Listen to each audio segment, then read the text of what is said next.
You know, Christmas has come and gone, but every time that it snows outside, I get this unexplainable urge to just drop everything that I'm doing and bask in its wonderment. Let's talk about snow levels. You know, there are actually quite a few snow levels in video games, but for so many people they just get glossed over or otherwise forgotten. But in my case, every time I find a snow level in a game, it instantly becomes my favorite level. And on this day, evening, morning, or night, I'm going to be doing a list of the top something snow levels in video games. Requested by Farfetch Reviews. Come on everybody, look at that face!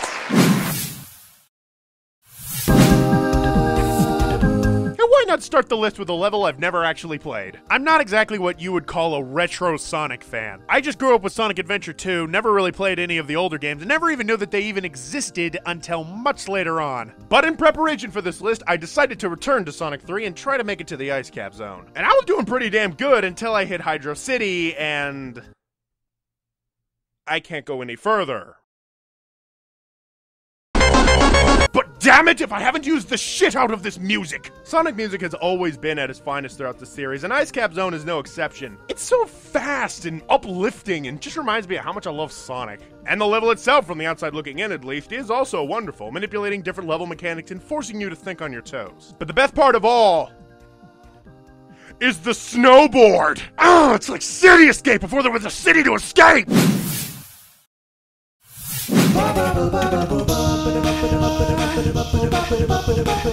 Mega Man X is probably the only Mega Man game that I can stand to play. The Mega Man series as a whole was just too monotonous with its constant trial and error that I just can't get myself to have fun playing it. But Mega Man X? In Chill Penguin stage? Baby, you better back that train up. What more could you ask for? There are robot rabbits in this, steampunk bats, wheels! The music reminds me of Guns and fucking Roses, and you ride around in a mech! Despite my inability to enjoyably play most Mega Man games, I have to admit, they really nail it in the level design. Everything feels like it's always moving, and you get jazzed while you're playing it. Mega Man! Mega Man! Must go to the Dagobah system, Mega Man! Alright, now I'm at the final boss and I have half of my life left. The odds and I are like totally hanging out right now.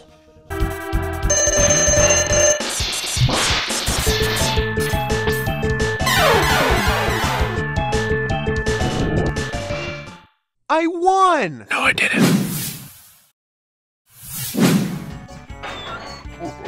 My tail doesn't like you.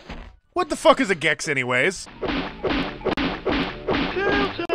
Well, as far as I can figure it, Gex was a cult classic of the PSX days. That was your basic colorful collectathon. It didn't really receive a lot of public attention and never actually made it onto any other consoles. Alright, now let's just look up Gex and see how wrong I am. Despite Gex's lack in overall fame and the fact that the only person who probably owned it was my cousin, I had a decent time playing their games. Well, alright, let's actually break that down a little bit. Gex 1 I've never actually played, Gex 3 I have played and is pretty good, and Gex 2...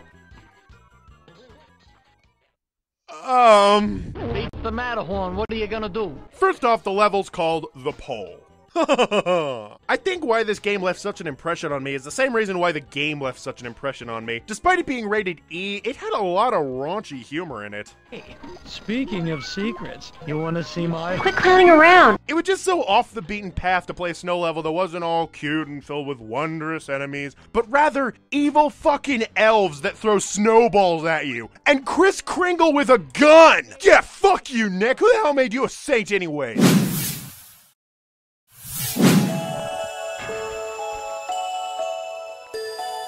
Next up is the level from a Rayman game.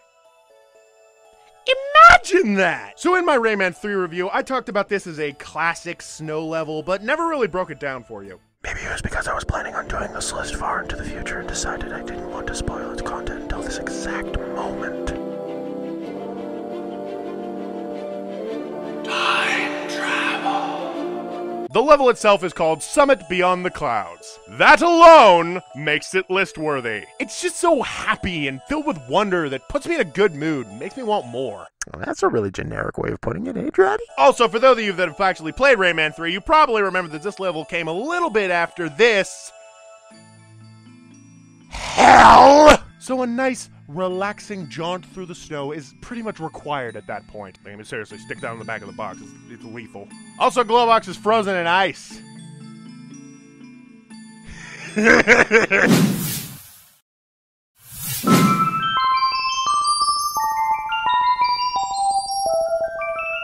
It's a city of stars.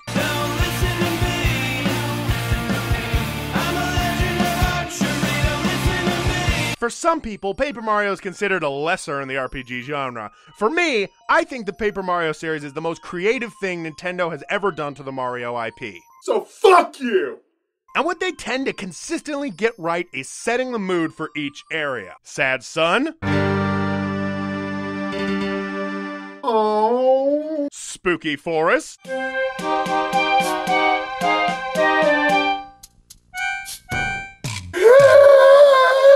City filled with stars.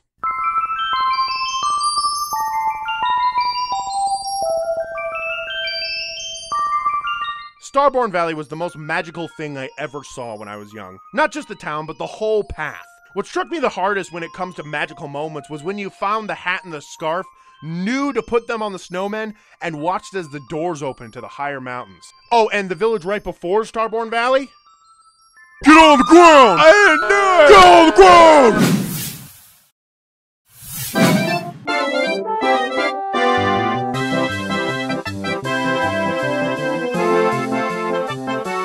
The best way that I'm able to describe Cool Cool Mountain is by acknowledging that it is a,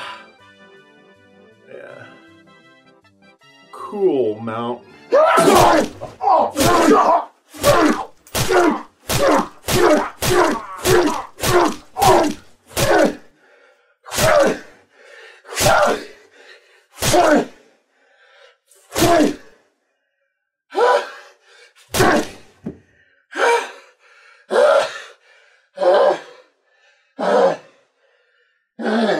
Super Mario 64 was Nintendo's attempt to change a simplistic 2D side-scroller into an exploration-driven adventure, and they did this by making us pick shit up. But what they did drastically change was the levels had to be open rather than linear. So a level that looked like this had to provide enough imagination to fill up 6 stars.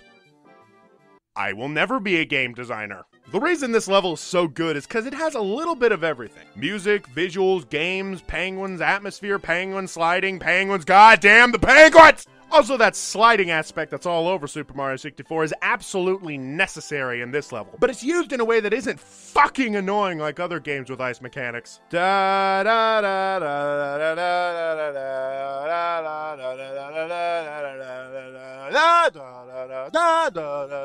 da da. Oh, Christ! Everything I know is wrong.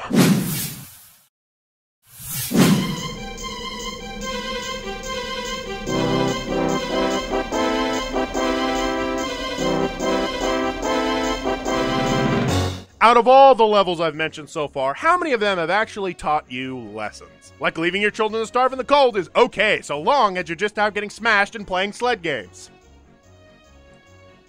Against nobody. But yeah, Freezeezy Peak was such a wonderful snow level. Grant Kirkhope's Disney-like music following you past angry snow dudes, over sunken houses, around cold-ass presents, up the snowman's scarf, and finally to the top of the frozen nose.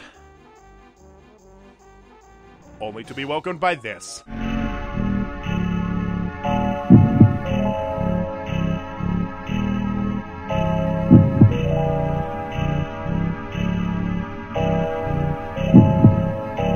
Also, just the way Banjo-Kazooie's level design is structured, no part of this level feels out of place. It's simply one big area. You never go into a level thinking, okay, I got my objective on my map, I'm gonna go up there and get me shits on.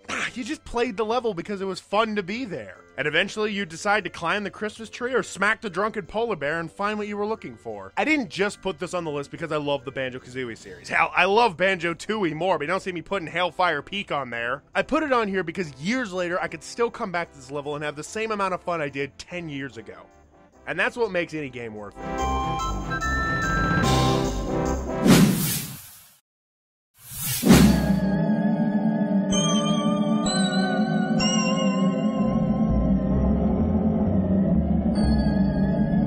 Now this one comes with a little bit of a story. A while back, I was preparing myself to go on a trip to Europe, and in order to properly prepare myself for said trip, I had to also mentally prepare myself for the massive change in time zones. And in order to do that, I had to start going to sleep early so that I would then wake up early, or better known as British time! And this was also around the time that I got my hands on a copy of Majora's Mask. A limited edition golden holographic cartridge of Majora's Mask. So imagine, if you will, waking up in the dead silence at 3 in the morning and turning on your N64 to be welcomed by...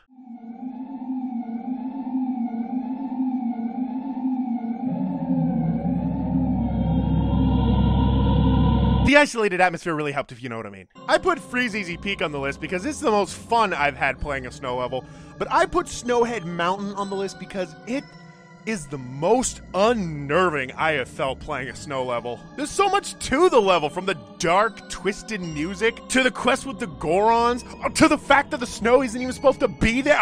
Spoilers! Going into Majora's Mask, I was always told that your actions would just feel empty, because at the end of the day, you would reset time anyways, and every action you did, good or bad, would never have happened. I never felt that harder than with these guys. Unlike the Zoras and the Dekus, the Gorons were bros. Throughout the whole series, I always saw the Gorons as buddies. We were brothers, so seeing them in such misery is just...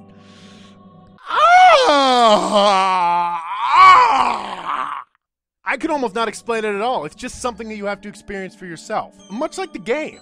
It's empty, it's creepy, and it's cold.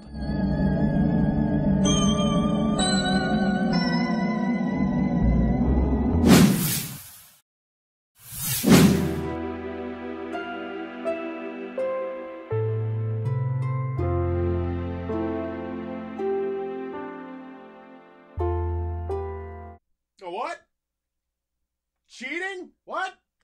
I can't hear you. It's raining. I can't see. Despite how much people hate on Minecraft for the same reason people hate on things like Halo, you have to give credit where credit is due. Minecraft is the definition of a self-made adventure. You can just wander around for hours, and soon enough, you'll be looking for treasure in caves, or fighting for your life atop mountains, or dying horribly from exploding green cacks. But what makes every adventure feel so righteous is that moment when you're walking around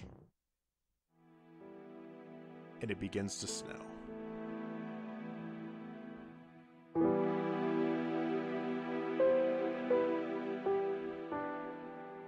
True, it's not the best snow physics in the world, and true, it can make things difficult to see at a glance. But incidentally, that's what I love about snow. Not just the way it blocks your faraway vision, but the way it makes everything quiet. The way it closes out everything else and puts you in a world of your own. That's what makes these snow levels work so well. The feeling of personal joy. All sounds from the outside world are cut off, and therefore all your problems with the outside world are cut off. And you're just there. Because when you're outside in the silent cold, you're there by yourself. Whether you want to stand there in silence or run around and play, you're in your own world.